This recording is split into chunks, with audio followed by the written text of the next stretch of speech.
ក្រុមរួចជាស្នេហាស្រឡាញ់អូនស្លាំងចិត្តគ្មានអួយតវ៉ាតែអ្នកណាដែលដឹងថាខ្ញុំនេះឈឺចាំសុខจะស្លាប់បើរួមឈឺចាប់ខ្លាំងបែបនេះជាចម្រើសចុងក្រោយបើសិនឲ្យខ្ញុំស្លាប់ទ្រាំឈឺចាំ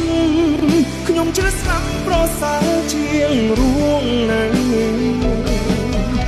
មនុស្សដែលខ្ញុំស្រឡាញ់នាងណាស់ចឹងទៅលឺតែពេលបងស្រ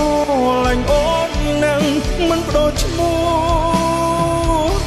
ស្មោះតែអូនស្រឡាញ់នាងត្រង់ស្មោះស្រឡាញ់នាងត្រង់ក្បត់ស្រឡាញ់នាងបងជួចង់ស្គាល់ក្រុមរួចជាស្នេហាស្រឡាញ់អូនស្លាប់ចិត្តគ្មានអួយតវ៉ាតែអ្នកណាដែលដឹងថាខ្ញុំនេះឈឺចាំសុខជាស្លាប់បើរួមឈឺចាប់ខ្លាំងបែ